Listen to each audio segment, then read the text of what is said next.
All right, we're here at they have a Navy SEAL museum here.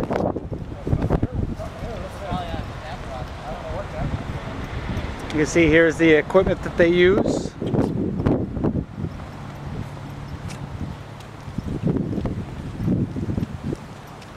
Look at that.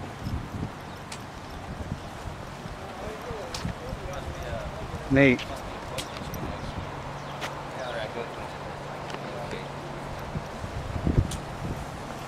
Here's one of the helicopters. And of course, there's the museum.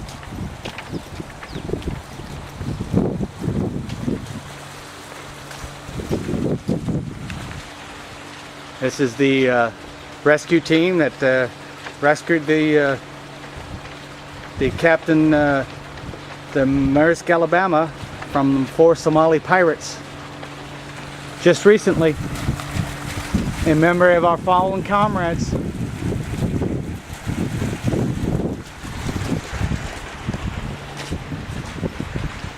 Let's go check it out.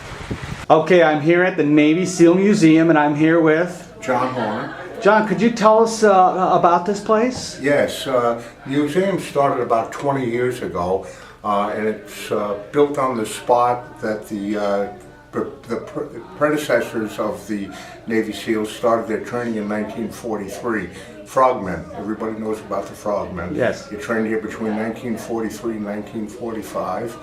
During that time, about 100,000 guys went through training here. Not all as Frogmen, but it was a naval training center for those 2 years. Okay, so is this the only Navy SEAL museum in the country? The only one, yes, and it's a nationally recognized museum. It's been approved by Congress to be a national museum. However, we're self-supporting. We do not receive any government funds. Absolutely. Okay, could you briefly show us around and give us some history? Certainly. You got it. Thank you. Over on the left here is what, as the sign says, a proud beginning. Again, we started in 1943. Now,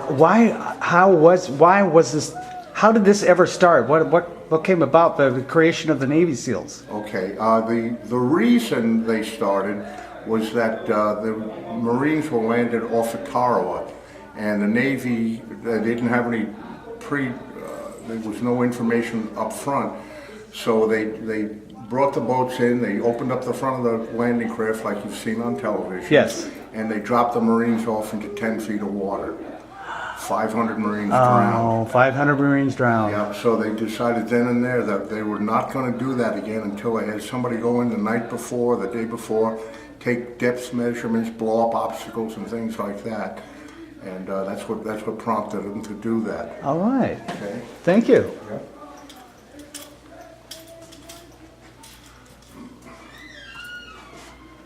Oh, this is some of the... That's some of the weapons that they were issued, but unfortunately, in the old days, all these are wonderful weapons.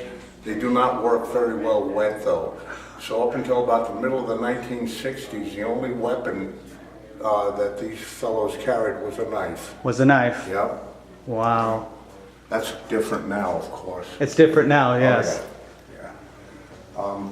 This gentleman is Draper Kaufman, who graduated from the Naval Academy in 1933, but he did not receive a commission because there weren't enough space. We were at peace and there weren't enough openings. So he went to France when England and France got into the war with the Germans, drove an ambulance for the French. He was captured by the Germans. They let him go with the promise he would never take up arms against Germany. He promptly went to England and reneged on his promise. Oh. Became an officer in the British Navy. It's where he learned underwater demolition. Then when we got into the war after Pearl Harbor, he did receive his commission, and having had all his training, they decided to put him in charge of the program here. So he's called the father of underwater demolition. The father of underwater, Yep. Wow. He subsequently got the Navy Cross twice during World War II, went on to become the superintendent of the Naval Academy. So had quite a distinguished career. Wow. And here's the rest of the... Yes, these are mannequins that show the various outfits that these fellows wore. That one you're looking at right now, that's why he's called the Naked Warrior. Unlike what you've seen in some of the older movies, he did not have any rebreathing equipment. Wow. He held his breath. He held his breath. Absolutely, yep. That's it. Bathing suit, thin masks, and a little lead weight to see how deep the water was. Boy, these guys were tough, weren't they? Very tough. Very tough. Jesus. Wow.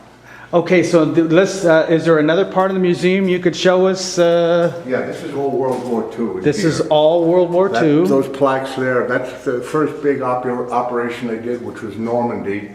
And off Utah and Omaha Beach, those are all the frogmen that went in, saved hundreds and probably thousands of lives by doing their task. But as the plaques indicate, they had 52% casualties. Oh my God. Yeah.